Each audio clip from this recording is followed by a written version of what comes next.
Hello and good evening, I'm Melisa Idris. And I'm Sharaad, Kuttan. And you're watching Consider This. Parti Bersatu Malaysia, or better known as Bersatu, will hold its inaugural party elections starting with the branch level beginning this month. Now, joining us to discuss this further, we have Associate Professor Dr. Hamidin Hamid, political analyst from Universiti Malaya, joining us on the show today. Welcome to the show. Thank you for joining us. Thank you for having me. So this is a relatively new party, right? 3.5 years old, and this is going to be the first time they're holding their party elections. What are you particularly interested in, given that this is the first time we're seeing this? I think, Melissa, we put it in the context, Bersatu as one of the youngest party, but in power. I think that is something that we have to look at. Within that light, that I think why the first time election in Bersatu become very interesting for us to look at. As in fact, it is the first time they're going to have the elections to almost 3 years old, but as I said just now, already in power. So all these elements, I think, make the elections very interesting to look at. Can you help us sort of characterize the party? Some might say it's basically a split of Umno, it's a faction of Umno. Because UMNO members are in many other parties, including PKR, headed by former UMNO leaders, Anwar Ibrahim, no less. But is that the best way to describe Bersatu? I think when we look at the beginning, Bersatu is very much a manifestation of what happened prior to the last general elections. Hopes of new things in Malaysian politics, especially among the Malays. I think that's what Bersatu promised. Have they achieved that so far? I think that's a big question mark for us to look, in my point of view. But it is very interesting. I'm looking from that angle. I'm not looking at it as a kind of splitter from the UMNO or others. I'm looking at something, there is a new ideas, new movement, even though by the same people within UMNO before, that giving a new hope about Malaysian politics, about Malay politics at that particular time. And how it will continue till today, I think is something that we can see what is happening. One of the ways of talking about Malaysian politics is, and renewal and a new start is one way of talking about it. But people often feel that individuals carry the culture, the political culture from the past, right? Whereas with Amanah, which is a splinter of PAS, PKR and DAP, they have a very different history, and they had 20 years to work through perhaps a new type of culture. Bersatu, the question is, does it come with a lot of UMNO DNA, or is it discarding it, in your view? I think this is interesting. This is why I said in the beginning just now, Sharaad, is why I said the limelight of power must be kind of, we must really think about that when we analyze about Bersatu.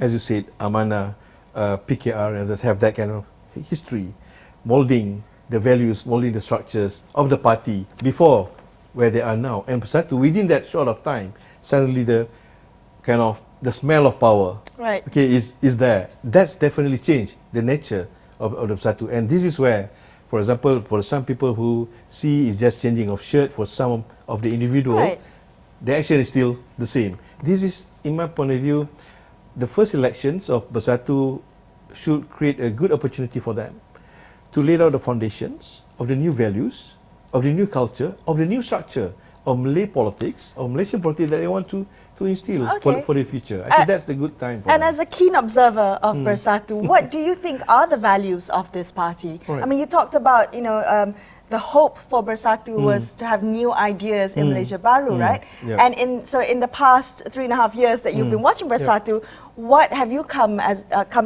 what conclusion have you come to in terms of what their values are? I think looking at that, when analysing what Bersatu can do, it's very difficult to pull them out of the context what is happening in the Malaysian politics generally. I think for me, I do expect Bersatu to carry out a new narrative. For example, about Malays, the position of the Malays, in my point of view. Nobody questioned about the agenda Bumi Putra and others, but definitely people want to see new narrative out coming from last election of Malaysia Baru. So that's absence. That is still absence in my point of view. Definitely that's looking at strategically what's happening in the Malaysian politics today is a bit difficult to do that. But I think they should begin to see that, to make that the point that things are changing. as you said just now, new values. What is the new values that they want to do?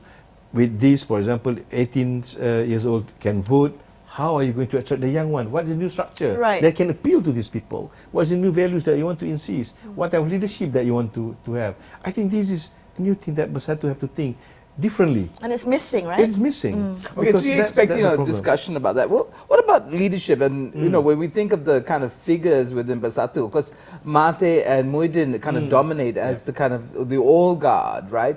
But what about the new leaders? I mean, there's the Syed Saddiq, and then there's also Ridwan, and so on. Do you see real challenges in terms of who's going to take control of this party and move it forward? I think in any in Malaysian political traditions, always be a challenge, even though it's kind of certain that deputy will take over from the president. I think Bersatu is also facing that, especially we see the current leadership where Tun Mahathir, Tan Sri Muhyiddin and others. We know basically time is almost up for them, and then the new one that.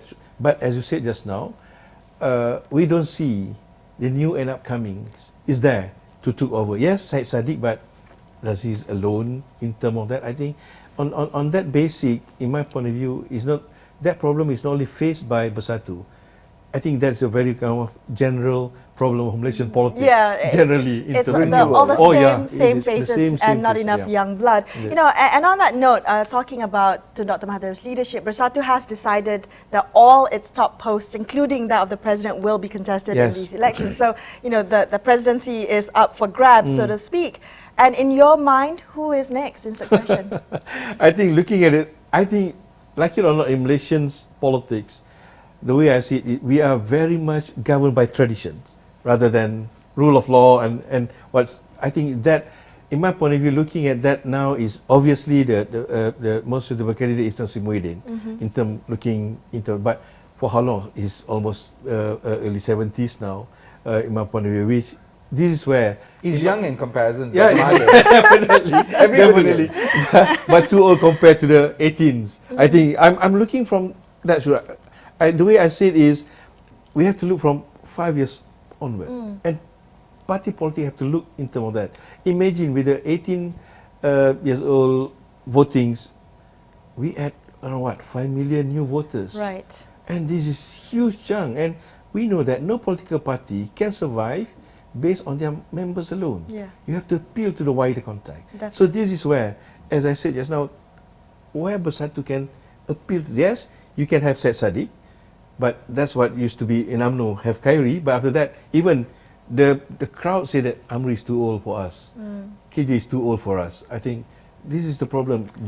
In 5 years, Syed Saddiq, even the younger said, no, you are too old for us. Yeah, it has to be not personality driven, but rather value driven. Indeed. Now, so you said Tan Sri Muhyiddin Yassin, do you expect that presidency post to be challenged? I don't think so. Okay, looking at the current situation, I don't think so. All right. First, not only within the Bersatu, but it's also within the PH. I think that we give a very wrong signal to what's happened. I think Tun Mahathir is at the same time under pressure from certain group, for example, that ask him to give a deadline for transition of power and others. If challenge coming from Bersatu, I think that will not look good on him. I think they will sort it out. To make sure that there's no kind of internal arguments. I think for a couple of top posts, I think will be secured in that sense. Yeah. Okay, let's continue this conversation in just a couple of minutes. We'll be back on Consider This. Stay tuned.